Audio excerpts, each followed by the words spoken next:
دوستو، انسان کی زندگی چاہے وہ کسی جانور کی ہو یا پھر وہ انسان ہی ہو بہت ہی زیادہ خوبصورت ہوتی ہے، لیکن اس سے بھی زیادہ دردناک حقیقت یہ ہوتی ہے کہ انسان کو ایک دن مرنا ضرور ہے۔ آج کی اس ویڈیو میں روح کیسے نکلتی ہے کے متعلق آپ کو اسلامی فیکٹس کے بارے میں بتاؤں گا۔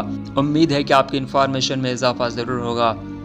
جب روح نکلتی ہے تو انسان کا منہ کھل جاتا ہے، ہونٹ کسی بھی قیمت پر آپس میں چپکے ہوئے رہ نہیں سکتے۔ روح پیروں کو کھینچتی ہوئی اوپر کی طرف آتی ہے۔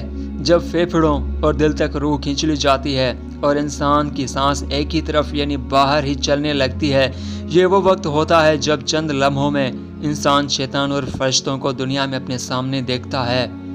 ایک طرف ابلیس اس کے کان میں کچھ مشورے دیتا ہے تو دوسری طرف اس کی زبان اس کے عمل کے مطابق کچھ الفاظ ادا کرنا چاہتی ہے۔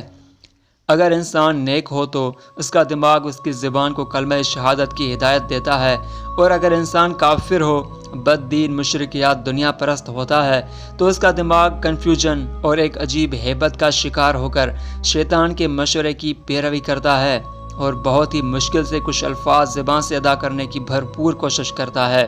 شیطان مرنے سے پہلے جھوٹے وعدے دے کر کہتا ہے کہ اب بھی وقت ہے، تم اسلام چھوڑ کر یہودی یا عیسائی بن جاؤ تو کامیاب ہو جاؤ گے۔ کئی مسلمان اس لمحے اپنا ایمان بیچ کر کافر ہو کے مر جاتے ہیں، اور کچھ خوش نصیب ایسے بھی ہوتے ہیں جو اسی لمحے لا الہ الا اللہ کا ورد کر کے مسلمان ہو کر اللہ کے سبد ہو کر کامیاب ہو جاتے ہیں۔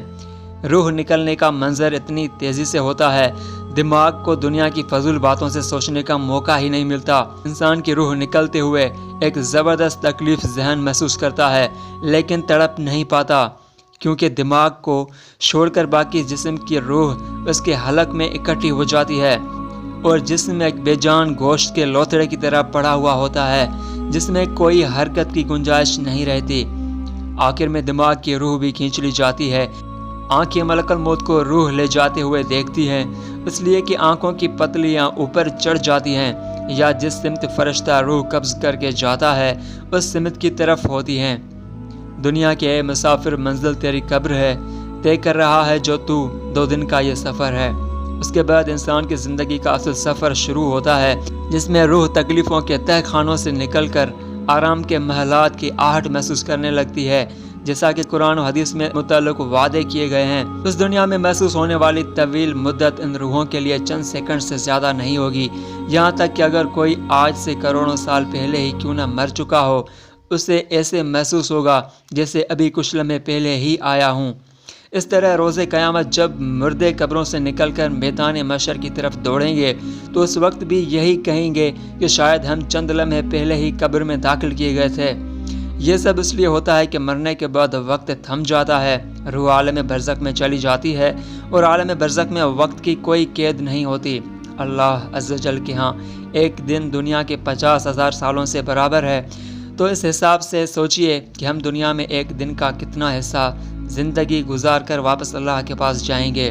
دنیا کی زندگی محض کھیل کود ہے، اصل زندگی تو مرنے کے بعد شروع ہونی ہے۔ مومن کی روح اس طرح کھینچ لی جاتی ہے جیسے آٹے سے بال نکالا جاتا ہے، یا جیسے ماں اپنے بچے کو سو جانے پر اپنے تھن سے الگ کر لیتی ہے، اور گناہ گار کی روح خاردار درخت پر پڑے صوتی کپڑے کی طرح کھینچی جاتی ہے، جس سے کپڑا جگہ جگہ سے زوردار جھٹکے سے اس طرح گناہ گار کی روح نکلنے کا اس گناہ گار کو تکلیف ہوتی ہے۔ ایک دن مرنا ہے، آخر موت ہے، کر لے جو کرنا ہے، آخر موت ہے۔ اللہ سبحانہ و تعالی ہم سب کو نیک اعمال کرنے کی توفیق عطا فرمائے، ہمیں اپنی قبر کے لیے نیک اعمال جمع کرنے کی توفیق عطا فرمائے، ہمیں موت کی سختیوں سے بچائے اور موت کے وقت ہمیں کلمہ نصیب فرمائے، آمین آمین۔ آج کی ویڈیو میں بس اتنا ہی۔ ویڈیو اگر آپ کو پسند آتی ہے تو لائک شیئر ضرور کیجیے گا۔ ملتے ہیں پھر کسی نیو ویڈیو میں۔ Thanks for watching this video and Allah حافظ۔